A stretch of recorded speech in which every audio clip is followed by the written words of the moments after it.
வணக்கம். நீங்கள் இணைந்திருப்பது தடம் யூடியூப் தளத்தின் இரவு நேர பிரதான செய்தி அறிக்கைகளுடன். முதலில் தலைப்புச் செய்திகள். மக்களுக்கு மகிழ்ச்சி தகவல், குறைக்கப்பட்ட அத்தியாவசிய பொருட்களின் விலை. அகில இலங்கை தமிழ் காங்கிரஸ் யாழில் வேட்புமனு தாக்கல். காதலியை கத்தியால் குத்தி கொலை செய்ததாக கூறி போலீஸ் நிலையத்தில் சரணடைந்த காதலன். மஹிந்தவின் மனுவை தள்ளுபடி செய்த உயர் நீதிமன்றம். இன்றுடன் கட்டுப்பணம் செலுத்தும் காலம் முடிவு. இனி விரிவான செய்திகள். லங்கா சதொச நிறுவனத்தினால் பொதுமக்களுக்கு வழங்கப்படும் பல அத்தியாவசிய நுகர்வுப் பொருட்களின் விலைகள் குறைக்கப்பட்டுள்ளதாக தகவல் வெளியாகியுள்ளது. நேற்று முதல் நடைமுறைக்கு வரும் வகையில் சிவப்பு சீனி, சிவப்பு பருப்பு, கோதுமை மா, டின்மீன், உருளைக்கிழங்கு, வெள்ளை கிளப்பி, பெரிய வெங்காயம், வெள்ளை பூண்டு ஆகிய பொருட்களின் விலைகள் குறைக்கப்பட்டுள்ளன. அதன்படி 1 கிலோகிராம் சிவப்பு சீனியின் விலை 8 ரூபாவால் குறைக்கப்பட்டுள்ளதுடன் அதன் புதிய விலை 277 ரூபாவாக பதிவாகியுள்ளது.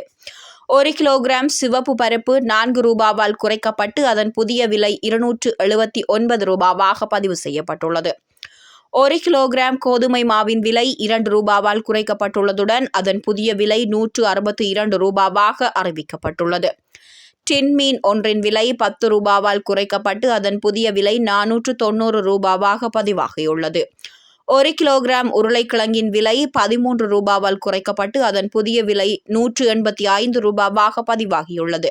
1 கிலோகிராம் வெள்ளை கவுப்புவின் விலை 45 ரூபாவால் குறைக்கப்பட்டு அதன் புதிய விலை 750 ரூபாவாக அறிவிக்கப்பட்டுள்ளது.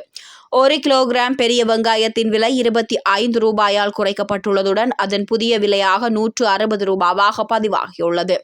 1 கிலோகிராம் வெள்ளை பூண்டின் விலை 20 ரூபாவால் குறைக்கப்பட்டு அதன் புதிய விலை 575 ரூபாவாக பதிவாகி உள்ளமை குறிப்பிடத்தக்கது. அகில இலங்கை தமிழ் காங்கிரஸ் யாழ்ப்பாணத்தில் உள்ள உள்ளூராட்சி மன்றங்களில் போட்டியிடுவதற்கான வேட்பு மனுக்களை யாழ் மாவட்ட தேர்தல் திணைக்களத்தில் இன்று தாக்கல் செய்துள்ளது. தமிழ் தேசிய மக்கள் முன்னணியின் தலைவரும் பாராளுமன்ற உறுப்பினருமான கஜேந்திரகுமார் பொன்னம்பலம் தலைமையில் இந்த வேட்பு மனுக்கள் இன்று மாலை தாக்கல் செய்யப்பட்டுள்ளது. அத்துடன் தமிழ் தேசிய மக்கள் முன்னணியானது பல்வேறு கட்சிகளையும் இணைத்து புதிய ஒரு கூட்டணியாக அகில இலங்கை தமிழ் காங்கிரஸ் கட்சியின் சைக்கிள் சின்னத்தில் வடக்கு கிழக்கு முழுவதும் போட்டியிட உள்ளமை குறிப்பிடத்தக்கது. தனது காதலியை கத்தியால் குத்தி கொலை செய்ததாக கூறி வெண்ணப்புவ போலீஸ் நிலையத்தில் சரணடைந்த இளைஞன் இது தொடர்பான ஆரம்பகட்ட விசாரணைகளின் பின்னர் கைது செய்யப்பட்டுள்ளார். வெண்ணப்புவ போலீஸ் பிரிவுக்குட்பட்ட வைக்கால் பாடசாலைக்கு அருகில் உள்ள வீடொன்றில் செவ்வாய்க்கிழமை மாலை இச்சம்பவம் இடம்பெற்றுள்ளது. குறித்த பிரதேசத்தைச் சேர்ந்த 19 வயதுடைய விமல்கா துஷாரி என்ற யுவதியே சம்பவத்தில் உயிரிழந்துள்ளார்.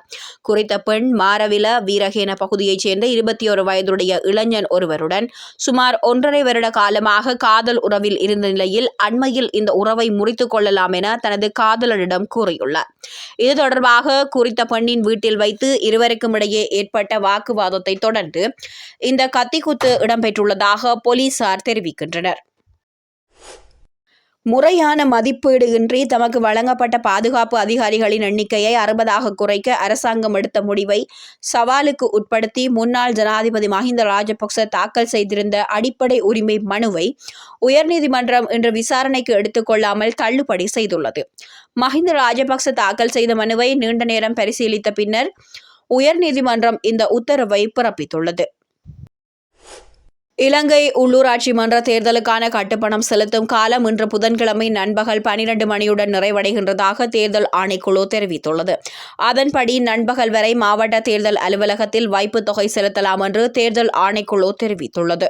உள்ளூராட்சி மன்ற தேர்தலுக்கான தேர்தல் வைப்புத் தொகை ஏற்றுக்கொள்ளல் கடந்த 3ஆம் தேதி தொடங்கியது. இதற்கிடையில் உள்ளூராட்சி தேர்தலுக்கான வேட்பு மனுக்களை ஏற்றுக்கொள்வது நாளை நண்பகல் 12 மணியுடன் முடிவடைய உள்ளது. அத்துடன் மாவட்ட தேர்தல் அலுவலகங்களில் கட்டுப்பணம் செலுத்தப்பட்டு வருவதாகவும் உள்ளூராட்சி மன்ற தேர்தலில் போட்டியிட அங்கீகரிக்கப்பட்ட பல அரசியல் கட்சிகள் மற்றும் சுயேட்சை குழுக்கள் வைப்புத் தொகை செலுத்தியுள்ளதாகவும் தேர்தல் ஆணைக்குழு தெரிவித்துள்ளது.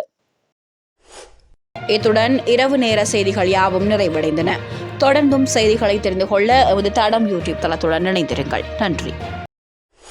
மக்களுக்கு மகிழ்ச்சி தகவல், குறைக்கப்பட்ட அத்தியாவசிய பொருட்களின் விலை. அகில இலங்கை தமிழ் காங்கிரஸ் யாழில் வேட்புமனு தாக்கல். காதலியை கத்தியால் குத்தி கொலை செய்ததாக கூறி போலீஸ் நிலையத்தில் சரணடைந்த காதலன். மஹிந்தவின் மனுவை தள்ளுபடி செய்த உயர் நீதிமன்றம். இன்றுடன் கட்டுப்பணம் செலுத்தும் காலம் முடிவு. இது போன்ற செய்திகளை தெரிந்து கொள்ள தடம் நியூஸ் சேனலை சப்ஸ்கிரைப் செய்து அருகில் உள்ள பெல் பட்டனை கிளிக் செய்யுங்கள். மேலும் இது போன்ற செய்திகளை உடனுக்குடன் தெரிந்து கொள்ள தடம் FM.com என்ற இணையதளத்தின் வாயிலாகவும் எங்களுடன் இணைந்து கொள்ளுங்கள்.